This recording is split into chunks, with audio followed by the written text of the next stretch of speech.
Hello friends, मैं हूं अमित और आप देख रहे हैं अपना चैनल स्टडी विद अमित। अपन ने पहले वीडियो के अंदर उपराष्ट्रपति के अनुच्छेद से संबंधित वीडियो बनाया था। ये वीडियो जो है उपराष्ट्रपति के बारे में है, थोड़ा डिटेल में। ठीक है ना, स्टार्ट करते हैं। देखो, उपराष्ट्रपति की जो अनुच्छेद है उनके बारे में तो पढ़ लिया था। अब उपराष्ट्रपति के बारे में अनुच्छेद जो 63 के अंदर है, उसके अंदर उपराष्ट्रपति के बारे में कि भारत का एक उपराष्ट्रपति होगा। ठीक है ना, तो उपराष्ट्रपति के बारे में 63 के अंदर है, आर्टिकल 63 के अंदर है कि भारत का एक उपराष्ट्रपति होगा। ठीक है ना, उसके बाद में इनकी जो योग्यता आती है, योग्यता जो है वो है 66, आर्टिकल 66 में 4 योग्यता है कि भारत का नागरिक होना चाहिए। ठीक है ना, 35 वर्ष की आयु पूरी होनी चाहिए और राज्यसभा का सदस्य बनने की योग्यता होनी चाहिए और लाभ के पद पर नहीं होनी चाहिए। ठीक है ना, ये 4 योग्यता है इनके बारे में। ये तो भारत का नागरिक,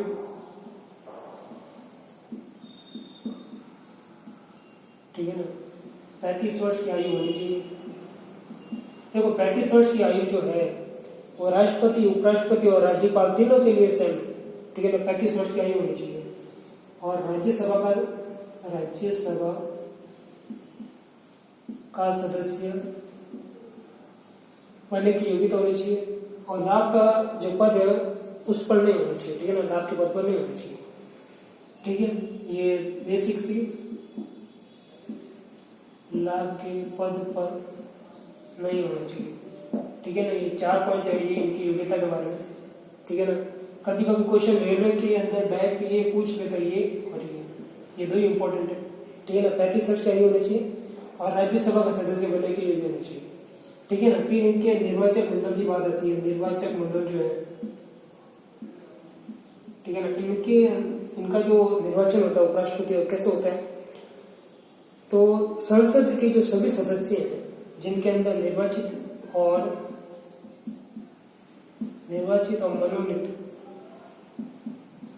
मनोनीत सदस्य जो है, सदस्य किनके, संसद के। ठीक है ना, संसद के जो निर्वाचित और मनोनीत दोनों तरह के जो सदस्य हैं वो इनका निर्वाचन करते हैं।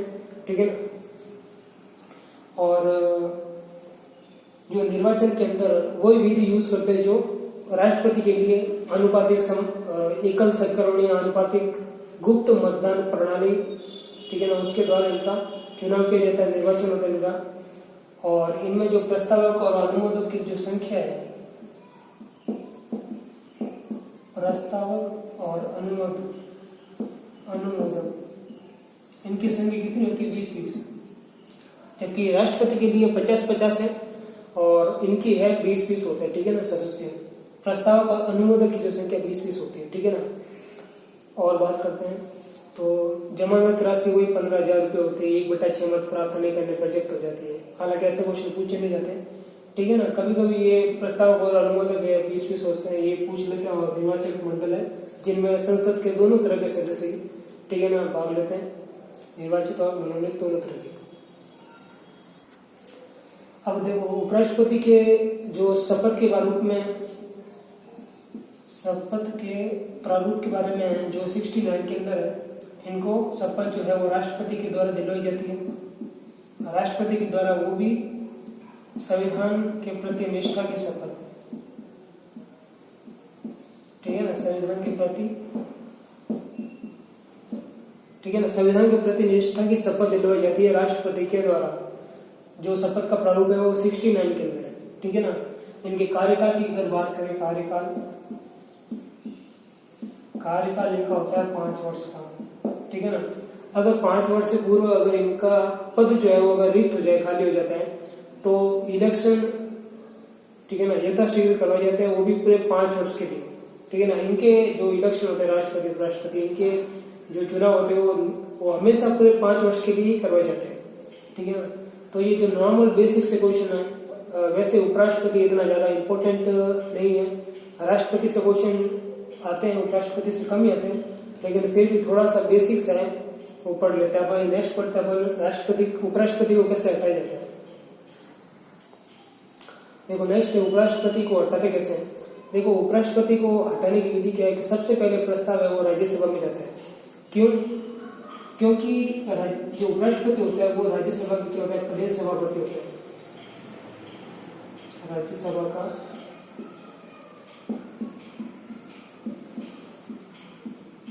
प्रदेश सभापति होता है और एक मात्र ऐसा सदस्य कह सकते अध्यक्ष है जो राज्यसभा का सदस्य नहीं है, ठीक है ना। उपराष्ट्रपति जो होता है वो राज्यसभा का सदस्य नहीं होता है, ठीक है ना।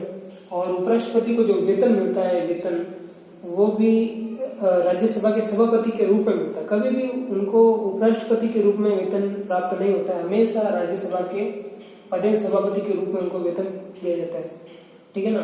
तो ये राज्यसभा के क्या होते हैं, प्रदेश सभापति होने के कारण जो प्रस्ताव है ना वो हमेशा राज्यसभा में जाता है, ठीक है ना। प्रस्ताव सबसे पहले कहा जाता है राज्यसभा में और प्रस्ताव पर चर्चा करने से 14 दिन पूर्व उपराष्ट्रपति को उनकी सूचना देनी पड़ती है, ठीक है ना। प्रस्ताव पर चर्चा करने से 14 दिन पूर्व उपराष्ट्रपति को इसकी सूचना देनी पड़ती है, ठीक है ना। फिर राज्यसभा जो उपस्थित सदस्य संख्याओं के बहुमत से अगर प्रस्ताव को पारित कर देती है तो फिर वो कहाँ जाता है, लोकसभा के अंदर, और लोकसभा के अंदर जाता है। फिर लोकसभा भी उपस्थित सदस्य संख्या के बहुमत से अगर प्रस्ताव को स्वीकार कर लेती है तो उपराष्ट्रपति को अपना पद छोड़ना पड़ता है, ठीक है ना। ये बेसिक सी हटाने की विधि इतनी ज्यादा खास नहीं है, ठीक है ना। संसद के दोनों सदनों के द्वारा उपराष्ट्रपति को हटाया जाता है, ठीक है ना। सबसे पहले कहा जाता है, ये इंपॉर्टेंट पॉइंट है, क्वेश्चन शायद पूछ सकता है कि सबसे पहले कहा जाता है प्रस्ताव सबसे पहले राज्यसभा, मतलब कह सकते हैं कि हटाने की जो पहल है कि राष्ट्रपति को उपराष्ट्रपति को हटाने की जो पहल है ना, पहल कौन करता है, वो करता है राज्यसभा, ठीक है ना। ये इंपॉर्टेंट पॉइंट है। देखो दो और तीन पॉइंट अगर इम्पोर्टेंट है वो मैं बता देता हूँ। देखो उपराष्ट्रपति के बारे में क्या है कि अगर उपराष्ट्रपति को हटाने के लिए प्रस्ताव अगर राज्यसभा में आता है ना तो वो राज्यसभा की अध्यक्षता नहीं करता, ठीक है ना। राज्यसभा में अगर उनके खिलाफ जो विधेयक लाया जाता है उनको हटाने के लिए तो उस समय वो राज्यसभा की अध्यक्षता नहीं करते हैं। लेकिन लोकसभा अध्यक्ष के बारे में थोड़ा सा अलग है कि जब लोकसभा के अध्यक्ष को हटाने के लिए प्रस्ताव लाया जाता है तो लोकसभा की अध्यक्षता भी करते हैं और मत भी देते हैं, ठीक है ना। तो राज्यसभा और लोकसभा में थोड़ा सा ये डिफरेंस है। देखो उपराष्ट्रपति के बारे में एक पॉइंट कि सामान्य परिस्थिति में क्या होता है कि जो सभापति हैं राज्यसभा के, सभापति यानी कि उपराष्ट्रपति, सभापति जो होते हैं वो सामान्य परिस्थिति जो होती है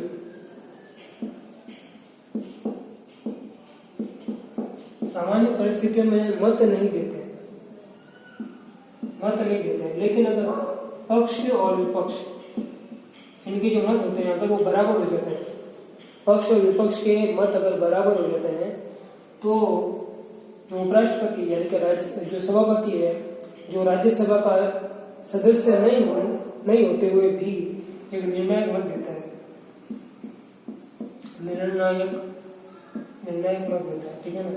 तो ये जो शब्द है ये इम्पोर्टेंट है, क्वेश्चन कभी पूछ लेता है कि ऐसा कौन अध्यक्ष है या ऐसा कौन सदस्य जो निर्णायक मत भी दे सकता है, तो वो उपराष्ट्रपति है जो राज्यसभा का सदस्य नहीं होते हुए भी एक निर्णायक मत देता है। कब? जब पक्ष और विपक्ष के जो मत है वो बराबर हो जाते हैं तब, ठीक है ना ये। और दूसरा पॉइंट मैंने अनुच्छेद के अंदर बताया था 65 में कि अगर राष्ट्रपति का पद अगर रिक्त हो जाता है तो राष्ट्रपति के रूप में काम करते हैं उपराष्ट्रपति, ठीक है ना। इनको कह सकते हैं कार्यवाहक राष्ट्रपति के रूप में, कार्यवाहक, ठीक है ना। राष्ट्रपति का पद रिक्त होने के बाद उपराष्ट्रपति को 65 आर्टिकल जो 65 है इनके तहत इनको कार्यवाहक राष्ट्रपति के रूप में काम करना पड़ता है, ठीक है ना। और कभी कभी रेलवे के अंदर क्वेश्चन पूछ लेता है कि भारत के पहले उपराष्ट्रपति कौन थे, ठीक है ना।